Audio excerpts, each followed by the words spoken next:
지금 전 세계가 이 신종 코로나 바이러스 감염병 때문에 두려움에 떨고 있지 않습니까? 그런 와중에 저는 지난 주간 하나님의 은혜로 천안에 있는 고려신학대학원에서 열린 목회대학원에 잘 다녀왔습니다. 많은 사람들이 이 목회대학원이 열릴까? 목회대학원 그 이제 신대원에서도 취소를 할까, 뭐 어떻게 할까 고민을 많이 했었습니다. 그러면서 계속 진행하되 혹시 걱정해서 못 오시는 분들은 전액 환불을 하겠다라고 했는데요. 250명 정원인데 250명 딱 차는 그런 시간이었습니다. 이제 목사님들이 말씀에 대한 사모함이 있어서 그렇게 와서 재교육을 받았다는 것이죠. 그런데 그곳에서도 이제 이 바이러스가 유행하니까 손소독 때도 이제 군데군데 놔두고 마스크도 하나씩 주고 그리고 열 체크도 이렇게 하고 그렇게 하면서 조심했습니다. 좀 안전하게 지내겠다 이렇게 생각했습니다. 그런데 그 학교 기숙사에 엘리베이터를 타고 내려가는데 제가 경험했습니다. 목사님들 한 4명 정도가 엘리베이터를 타고 있는데 이제 중간에 여학생이 2명이 탔어요. 이 여학생 2명이 갑자기 중국말로 막 얘기하는 거야. 그러니까 이 마스크를 여기 밑에 턱에 그 목사님이 잃어버려 쓰면서 마스크를 딱 코를 가리고 다른 목사님이 뒤에서 왔어요 이렇게 묻는 겁니다. 그 친구들은 저는 알고 있기 때문에 두렵지 않았는데 그 친구들은 이제 탈북한 학생들, 탈북 청소년들이 신대원에서 이 대안학교를 운영하거든요. 따로 학교를 운영하는데 그 탈북 청소년들인데 중국에서 살다 왔기 때문에 중국어가 너무 통하지 않습니까? 그거는 하나의 그 재능이고 재산입니다. 그래서 계속해서 이 학교에서도 일상용어로 중국어를 계속 사용합니다. 그렇게 해서 나중에 성인이 되고 할 때 하나의 자신의 그런 스펙이 될 수 있고 하기 때문에 중국어를 심심찮게 사용하거든요. 근데 그걸 잘 모르니까 갑자기 중국어가 들리니까 놀라가지고 마스크를 쓰고 있는 것들 봤습니다. 이처럼 일상에서 이렇게 중국인에 대한 좀 혐오하는 그러한 마음들이 조금씩 생겨나는 것 같습니다. 그런데 외국에서는 중국인이나 한국인이랑 또 구분을 잘 못하잖아요. 심지어 손흥민 선수가 이제 인터뷰하는데 한번 기침했다고 동료 선수가 코로나 바이러스 걸린 거 아니냐고 그렇게 얘기해가지고 인종차별 그러한 논란이 있었던 것은 그만큼 이러한 그 시대가 힘들어지고 어려움이 생길 때마다 그것을 어떤 식으로 해결하냐면 이방인에 대한 혐오, 배척, 제노포비아라고 하는 그러한 모습으로 나타난다는 것이죠. 근데 그것이 과연 뭘까요? 오늘 본문은 하나님께서 십계명을 다시 한번 돌판에 새겨주시면서 그 의미를 이스라엘 백성들에게 가르쳐주는 내용입니다. 십계명의 가장 중요한 의미가 뭐겠습니까? 하나님 사랑, 이웃 사랑 아니겠습니까? 오늘 본문이 하나님 사랑 그리고 그 하나님의 사랑에 따른 이웃 사랑의 모습을 강조하고 있다는 것이죠. 이 말씀을 통하여 이 시대에 우리가 어떠한 삶을 살아야 할지를 고민하고 결단하는 시간이 되기를 원합니다. 오늘 본문은 이스라엘아라고 부르며 시작하고 있습니다. 그러면서 이스라엘에게 한 가지 질문을 던집니다. 여호와께서 내게 요구하는 것이 무엇이겠느냐? 라고 질문을 던집니다. 이건 궁금해서 묻는 질문이 아니라 그들에게 하나님께서 정답을 얘기해 주시려고 하는 질문인 것이죠. 너희들이 생각하는 것이 뭐냐? 그런데 너희들이 생각하는 것이 아니라 내 생각, 이것이 정답이다 라고 가르쳐 주는 것이죠. 그것이 12절에 드러나고 있습니다. 하나님 여호와를 경외하고 그 모든 도를 행하고 그를 사랑하고 마음을 다하고 뜻을 다하여 하나님을 섬기는 것이다 얘기를 하고 있는 것이죠. 한마디로 한다면 하나님 사랑하는 것이죠. 우리에게 요구하는 것이 뭐냐? 하나님을 사랑하라. 그런데 하나님을 사랑하는 그 첫 번째 모습은 하나님을 경외함으로 나타납니다. 이 경외한다는 것은 말 그대로 두렵고 떨린 마음으로 그렇게 나아가는 그러한 모습처럼 보입니다. 하나님이 두려운 존재로 그런데 그렇게 인식하면 안 됩니다.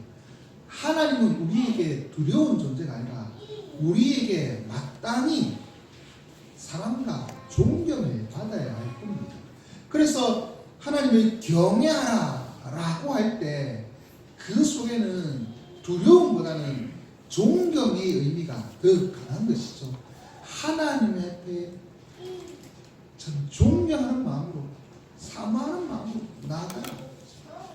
그 경외함이 어떻게 나타나겠습니까? 하나님을 섬기는 모습으로 나타납니다. 다시 말해서 예배의 모습으로 나타나는 것이죠. 그냥 두렵기만 하면 제대로 된 예배가 되지 않습니다. 억지로 드리는, 예배 안 드리면 벌 받을 것 같아서 드리는 그런 예배는 하나님이 기뻐하시는 예배가 아닌 것이죠. 존경에 담기에 그러한 마음으로 예배를 드릴 때, 섬길 때 하나님은 그것을 기뻐하시는 것입니다. 그래서 하나님을 사랑하라 라고 말하는 그 첫 번째가 여호와 하나님을 경외하며 그를 섬기라, 그렇게 말씀하고 있는 것입니다. 그와 함께 이 하나님을 경외하는 모습이 어떻게 드러날까요? 경외하는 것은 또한 하나님의 말씀에 순종하는 삶입니다. 그래서 그 모든 도를 행하고 마음을 다하고 뜻을 다하여 섬기는 것이라 말씀하고 있습니다. 단순히 하나님의 말씀이니까 안 지키면 벌 받을 것 같으니까, 또는 아무 생각 없이 그렇게 지키는 것, 억지로 하는 것, 그것은 하나님이 원하시는 것이 아니라는 것이죠. 하나님이 원하시는 것은 마음을 다하고 뜻을 다하고, 다시 말해서 온 마음 정성을 다해서 하나님께 집중하는 것입니다. 충성스러운 마음으로 하나님의 도를 행하는 것, 하나님의 말씀대로 순종하는 것, 그것이 하나님을 사랑하는 자의 모습입니다. 하나님을 사랑한다면 하나님의 말씀 당연히 기쁜 마음으로 정성을 다해 지키는 것 아니겠습니까? 거기에 딴 생각을 하면 하나님을 사랑하는 것이 아니라 하나님을 어떻게 이용해 먹을까 생각하는 자 아니겠습니까? 마음을 다하고 뜻을 다하여 하나님을 섬기고 그 도를 행하는 그 사람이 하나님을 사랑하는 자. 그러한 사람은 하나님의 이름으로 맹세하고 지킨다라고 말하고 있습니다. 하나님의 이름으로 맹세한다는 것 뭐겠습니까? 하나님과 우리가 언약을 맺었지 않습니까? 그 언약 앞에 우리가 신실한 모습으로 살아가겠습니다. 하나님의 이름으로 맹세한다는 것은 내가 그냥 맹세할 수도 있습니다. 하지만 그 맹세를 하나님의 이름으로 한다는 것이죠. 이것은 반드시 맹세한 대로 행하겠다는 것이고, 그렇게 하는 것은 하나님의 이름이 나를 통하여 놀림받지 않도록, 조롱받지 않도록, 외면받지 않도록 최선을 다해 말과 행동에서 일치된 삶을 살겠습니다. 만약에 하나님의 이름으로 맹세하고도 어기면 그것은 제 3계명과 9계명을 어기는 행위입니다. 하지만 하나님을 사랑하는 자는 하나님의 이름으로 맹세하고 하나님의 이름이 걸렸기에, 하나님의 명예가 있고 영광이 걸렸기에 그 말씀대로 순종하며 어떻게든 그 말씀대로 살아감으로 하나님께 영광을 돌린다는 것입니다. 특별히 우리는 그리스도인이라고 부르지 않습니다. 그리스도라고 하는 아주 존귀한 이름을 가진 자들입니다. 하나님의 이름을 가진 자들입니다. 우리가 어떻게 하느냐에 따라서 그리스도가 칭송을 받을 수도 있고 그리스도가 하나님이 욕을 먹을 수도 있습니다. 우리가 세상 가운데서 하나님을 사랑하는 자처럼 살면서 하나님의 이름에 욕먹지 않도록 최선을 다한다면 하나님이 영광을 받으신 것입니다. 하나님을 사랑하는 사람은 바로 이러한 삶을 사는 것입니다. 하나님을 사랑하는 우리 지원가족 여러분, 여러분은 어떻게 하나님을 사랑하십니까? 진정으로 하나님을 사랑하신다면 경외함으로 하나님께 나아가십시오. 정성을 다해 말씀대로 살아가십시오. 하나님의 이름을 더 높이시고 영광을 돌리는 주의 백성들 되기를 원합니다. 그런데 이렇게 살아가는 것, 사랑한다고 말은 할 수 있는데 실제로 살아가기가 힘듭니다. 처음부터 잘 되는 거 아닙니다. 한 단계씩 가야 되지 않겠습니까? 그래서 저는 여러분에게 하나의 제안을 합니다. 하나님의 사랑한다는 것 가장 쉬운 것부터 합시다. 매일 아침 일어나면 딱 보면 사랑스러운 사람의 얼굴이 보일 수도 있지만 세상에서 가장 미운 사람의 얼굴이 바로 딱 눈앞에 보일 수도 있습니다. 어떻게 생각하느냐에 따라서 가족이 사랑스러울 수도 있고 미워질 수도 있습니다. 그런 말 하기 전에 일어나면 그 즉시 다른 말 하기 전에 하나님 사랑합니다. 하나님 사랑합니다. 그 고백으로 먼저 하루를 시작합시다. 그렇게 하루의 시작을 하나님의 사랑으로 시작하면 그 하루가 다르게 바뀔 것입니다.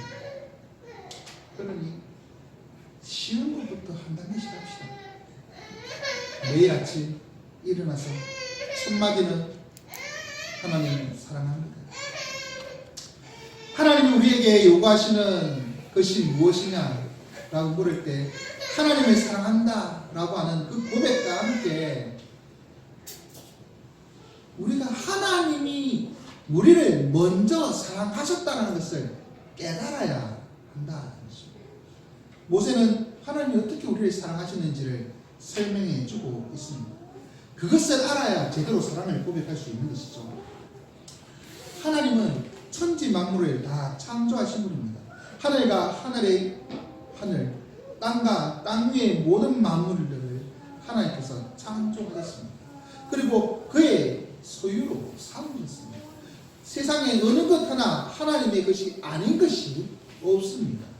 하나님 보시기에 다 아름답게 선하게 창조하셨습니다. 그런데 그 창조물 가운데 특별하게 인간을 택하셔서 하나님의 대리자로 삼으셨다는 것이죠. 강아지가 더 예쁜데, 꽃이 더 예쁜데, 그러한 것이 아닌 인간을 창조하시고 인간에게만 생기를 부으시고 하나님의 대리자로 삼으셨다는 것이죠. 근본적으로 이 인간은 하나님께 특별한 사랑을 받은 존재입니다. 그것을 기억하고 감사하는 것에서 먼저 시작해야 합니다. 그런데 더 감사한 것은 그 수많은 인간들 가운데 하나님께서 창세전부터 우리를 택하셨다는 것이죠. 수많은 민족들이 있습니다. 하지만 하나님께서 그 민족들 가운데 특별히 오늘 본문에 이스라엘을 택하셨다라고 말씀하고 있습니다. 왜 이스라엘을 택하셨을까요? 그들이 전 세계적으로 똑똑하기 때문에? 아니면 잘났기 때문에? 능력이 있기 때문에? 아니라는 것입니다. 그들이 택함 받았을 때 그들의 조건은 아무것도 없었습니다. 자격이 없었습니다. 단지 하나님께서 아브라함과 이삭과 야곱 그들의 조상을 사랑하셨기 때문이죠. 그런데 그 조상들도 하나님 앞에 사랑받을 만한 어떠한 조건이 있어서 하나님께서 사랑하신 것이 아니라 태어나기도 전에 하나님께서 그들을 사랑하셨다는 것입니다. 하나님이 전적인 주권인 것입니다. 조건 없이 그냥 사랑하셔서 그들을 택해 주신 것, 무조건으로 사랑해 주신 것. 그러니 택함 받은 이스라엘 백성들은 하나님 앞에 자랑할 것이 없습니다. 그냥 택해 주신 은혜에 감사하면서 그 사랑을 기억하면 되는 것입니다. 하나님은 또한 그들을 택하시고 내가 너희를 세계 만민 중에서 택했으니까 너희들은 이제 내 마음대로 하겠다 라고 하면서 무거운 짐을 치우신 분이 아닙니다. 하나님께서 이스라엘 백성들에게 십계명과 여러 가지 율법들을 주셨습니다. 근데 그 율법을 왜 주셨느냐? 13절에 이렇게 말합니다. 내가 오늘 내 행복을 위하여 내게 명하는 여호와의 명령과 규례. 하나님이 율법을 주신 것은 이스라엘 백성들이 행복해지도록 하기 위한 것이라는 것이죠. 우리가 생각하는 행복은 세상에서 어떻게 잘 살고 평안하게 살고 그것이 행복이라 생각합니다. 하지만 그 행복은 일시적인 것이죠. 영원하지가 않습니다. 그리고 완전하지도 않습니다. 하지만 하나님 주신 행복, 다시 말해서 하나님께서 함께 하시고 그들과 동행하시는 것, 율법을 통하여 하나님은 이스라엘의 하나님 되고 이스라엘은 그의 백성이 되는 이 언약 관계, 그 관계 속에서 살아가는 행복은 영원한 행복인 것이죠. 하나님은 행복을 위하여 말씀을 주신 것입니다. 그러므로 말씀이 짐이 아니라 행복의 길을 우리에게 제시해 주신 하나님의 사랑, 그 사랑을 깨닫는 그런 도구가 되어야 할 것입니다. 하나님이 우리를 사랑하지 않았다면 그냥 세상 가운데서 자기 마음대로 살다가 그렇게 엉망으로 살다가 몸 버리고 마음 버리고 망신창이가 되어가지고 끝내 죽어서도 편히 있지 못하고 지옥의 영원한 불구덩이 속에서 살아가도록 했을 것입니다. 하지만 우리를 사랑하시기에 우리에게 독생자를 보내주시고 그 안에서 구원의 은혜를 누리며 우리 마음판에 새기신 그런 새 언약으로 말미암아 성령과 함께 동행하게 하신 것 아닙니까? 우리는 주 안에서만 참된 행복을 누리게 된다는 것이죠. 하나님은 우리에게 그 행복을 주시기 위하여 은혜를 베풀어 주십니다. 하나님의 사랑을 받고 있는 지형가족 여러분, 우리가 하나님을 사랑해야 할 이유가 무엇인지 깨닫고 계십니까? 가장 쉬운 것은 내가 하나님을 사랑한다고 고백하기 전부터 하나님이 먼저 나를, 여러분을 사랑하고 계셨다라는 사실입니다. 창세전부터 택하시고 우리가 행복하게, 그것도 영원히 행복하게 살 수 있도록 은혜를 베풀어 주십니다. 그러니 매일 아침 일어났을 때 하나님 사랑합니다 라고 고백하면서 그 고백과 함께 하나님을 좀 더 붙였으면 좋겠습니다. 어떤 하나님을 사랑하는지를 고백했으면 좋겠습니다. 나에게 구원을 베풀어 주시는 하나님 사랑합니다. 나에게 은혜를 베풀어 주시는 하나님 사랑합니다.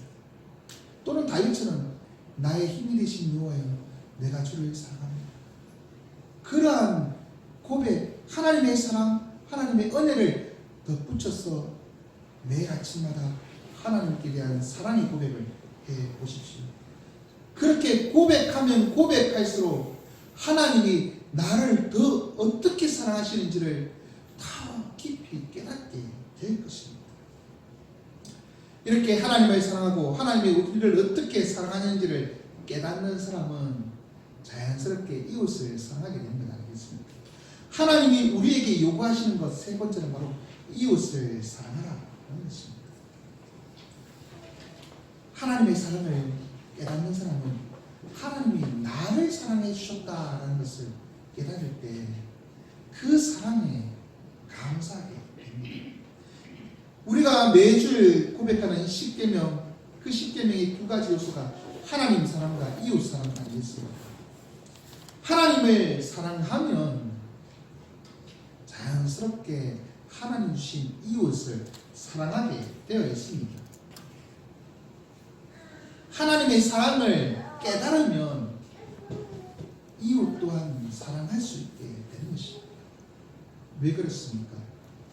하나님이 외모를 보지 않으시고 나를 택해 주셨다는 것입니다. 만약 하나님께서 외모를 기준으로 삼으셨다면 과연 이 중에 누가 구원받을 사람이 있겠습니까? 제가 현빈처럼 생겨도 하나님 완전하신 완벽하신 하나님 앞에서는 그 어떤 것도 내세울 수가 없는 것입니다. 하나님은 사람을 외모로 판단하지 않으십니다. 보지 않으십니다. 단순히 외모라는 것은 얼굴 생김새를 얘기하는 것이 아닙니다. 그 사람이 가진 조건, 그 사람이 가진 그러한 모습들을 중요하게 여기지 않으시고 그냥 사랑해 주신다는 것입니다. 그 사랑을 받은 우리가 다른 사람들을 그 외모로, 외적인 조건으로 그렇게 판단하고 그렇게 차별한다는 것, 과연 하나님의 사랑을 받은 자, 하나님이 나를 용납해 주셨는데 나는 왜 다른 사람을 그 외적인 것으로 판단하고 있어? 그렇게 하면 안 된다는 것이죠. 나도 하나님의 사랑을 받았는데 그 사람도 하나님의 사랑을 받은 사람이고 받을 사람이라는 것. 그러니 내가 사랑하지 못할 것이 없다는 것이죠. 그 생각으로 사람을 외모로 판단하지 마시기 바랍니다. 그리고 사람을 외모로 판단하지 않는 사람은 불의한 방법을 사용하지 않습니다. 뇌물 등을 받지 않습니다. 오직 하나님의 정의를 이루기 위하여 노력합니다. 하나님은 차별 없이 남자나 여자나 노인이나 어린이나 부자나 가난한 자나 귀한 자나 천한 자나 차별하지 아니하고 동일하게 공평하게 은혜를 베풀어 주십니다. 그런데 우리들은 남녀, 노소, 빈부, 기천 그것을 나누어서 차별한다는 것입니다. 어떤 사람은 차별하기도 하고 어떤 사람들은 눈치 보면서 그 앞에서 빌빌거리는 것이죠. 이렇게 하다 보면 그것은 하나님의 정의와는 거리가 먼 사회가 되는 것입니다. 성도들이 하나님의 차별 없는 그 사랑을 받았음에도 불구하고 불의하게 차별하는 것은 오히려 세상에서 빛과 수금 역할을 감당해야 될 그 사명을 잊어버리는 모습이라는 것입니다. 오히려 그런 사람들이 있다면 하나님이 과연 그를 사랑하시는지 되돌아봐야 할 것입니다. 우리가 세상에서 빛과 소금의 역할을 감당하면서 공평과 정의를 이루어 간다면 우리 때문에 세상은 밝아질 것입니다. 하지만 우리가 그 모든 역할을 포기해버리면 세상은 희망이 없는 것입니다. 그러니 차별 없이 정의를, 공의를 이루는 저와 여러분 되시기 바랍니다. 그런데 우리가 섬겨야 할 이웃은 우리에게 어떠한 보답을 해줄 수 있는 그러한 사람이 아니라는 것입니다. 많은 사람들이 내가 이렇게 하면 이 친구는 나중에 나를 도와주겠지. 그래 조금의 그런 가능성을 두고 투자의 개념으로 남을 도와줍니다. 하지만 하나님은 그러한 개념으로 투자하시는 하나님이 아니었습니다. 하나님은 고아와 가구, 나그네,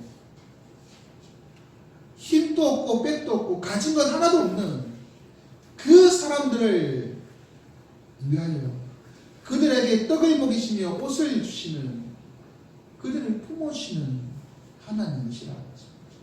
고아, 부모도 없죠. 부모 없는 그 고아가 가진 것이 뭐였겠습니까? 빌어먹을 수밖에 없는데 하루하루 겨우겨우 살아가는 그에게 하나님이 떡을 주신다고 이 고아가 내일은 떡 2개를 드릴게요. 헌금 얼마 할게요. 아니, 그럴 수가 없는 것이죠. 그저 하나님께 감사할 뿐인 것이죠. 가구도 동일한 것이죠. 아들도 없고 남편도 없이 혼자 지내가는 그 가구. 하나님이 도와주지 않으면 살 수 없는 것 같아요. 나그네 이방인 아닙니까? 거처가 없어서 떠돌이 하는 그 나그네, 그에게도 도와주는 것입니다. 이처럼 하나님은 보답받을 길이 없는 그들에게 그냥 그저 사랑을 베풀어 주셨습니다.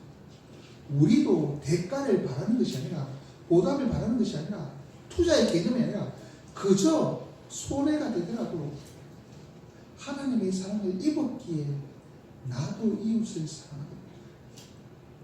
기꺼이 손해를 보고 그들을 돕는 그러한 마음이 있어야 합니다. 그것이 바로 이웃 사랑의 모습인 것입니다.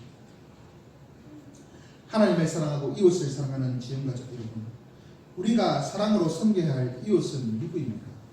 아니, 우리는 누구의 이웃이 되어야 하겠습니까?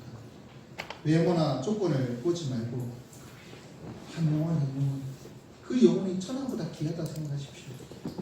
남녀노소 빈부계층 8개의 계층이 차별 없이 하나님 앞에 나와 하나님께 예배드릴 수 있도록 그들을 사랑으로 품으시기 바랍니다.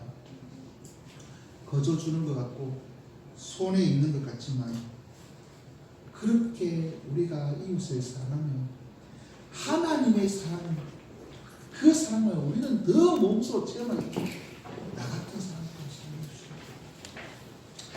특별히 요즘 신종 코로나 바이러스가 창궐하지 않습니까? 그 때문에 중국인들이 외면받고 있는 그런 일입니다. 그런데 우리 그리스도인들은 그런 중국인들 뚱기를 그래야 그들이 복음을 듣지 않겠습니까? 저는 지금 우한에서 탈출이라고 할까요? 이제 귀국하지 않은 선교사 한 가정은 아닙니다. 그 SFC 간사로서 제 선배 간사이기도 했던 지금 우한 지역에서 대학생을 대상으로 선교하시는 그러한 분입니다. 그분이 1차, 2차 귀국할 수 있는데도 불구하고 귀국을 하지 않습니다. 두 가지 이유 때문에 그렇다고 합니다.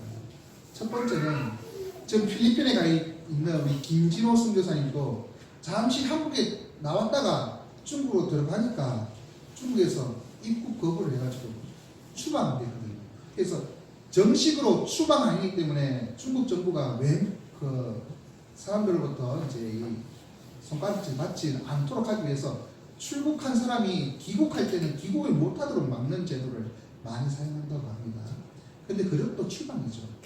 만약에 그분이 이렇게 이 코로나 이 바이러스 때문에 한국에 왔다가 다시 돌아가면 추방될 가능성이 크다.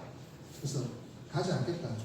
그리고 두 번째는 주님이 나를 사랑하셔서 인간이 되시고 죽기까지 그렇게 사랑하시는데 나는 이 질병이 창궐한다고 죽기를 두려워해서 떠난다면 과연 이 중국 사람들에게 하나님이 여러분들을 죽기까지 사랑하신다 그렇게 말할 수 있겠느냐?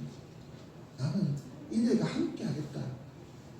이들과 함께 하면서 물론 내가 조심하겠지만 이 어려울 때 함께 할 때 이 복음이 그들에게 심겨질 것이다. 그렇게 생각하고 귀국하지 않는다. 그런 얘기를 들었습니다. 너무나도 참 하나님의 사랑을 이웃 사랑으로 잘 표현하시는 분이 아닌가 생각해 봅니다. 이제 말씀 읽겠습니다. 우리는 하나님을 사랑해야 할 자입니다. 아니, 하나님이 우리를 먼저 사랑해 주셨습니다. 그 사랑을 받은 우리는 당연히 하나님을 사랑해야 합니다. 그리고 하나님이 주신 이웃을 사랑해야 합니다. 그것이 십계명의 의미인 것이죠. 이 계명대로 살면 피곤할 것 같지만 아닙니다. 하나님이 우리에게 행복해지라고 주신 말씀입니다. 하나님을 사랑한다고 고백하면 고백할수록, 하나님이 나를 어떻게 사랑하는지를 고백하면 고백할수록 기쁨이 넘칠 것입니다. 그러한 고백이 있으면 자연스럽게 내 앞에 보이는 원수 같은 남편, 아내 얼굴, 자식의 얼굴, 또는 진짜 원수의 얼굴도 하나님이 나를 사랑해 주는, 그렇게 사랑하시는 사랑, 하나님 사랑이 자연스럽게 묻어날 수가 있는 거죠. 그러니 오늘부터 매일 아침 시작할 때 제일 먼저 하나님께 사랑의 고백을 하시고 살아가십시오. 하나님을 본받아 이웃을 또한 사랑하게 해달라고 기도하십시오. 그것이 습관화가 되면 굳게 선 신앙, 하나님을 사랑하고 이웃을 사랑하는 성장해가는 우리의 모습을 발견하게 될 것입니다. 그러한 저희 백성들이 되기를 원합니다. 자, 어린이 여러분, 여기로 보세요. 자, 하나님께서 십계명을 주셨어요. 자, 십계명을 주셨는데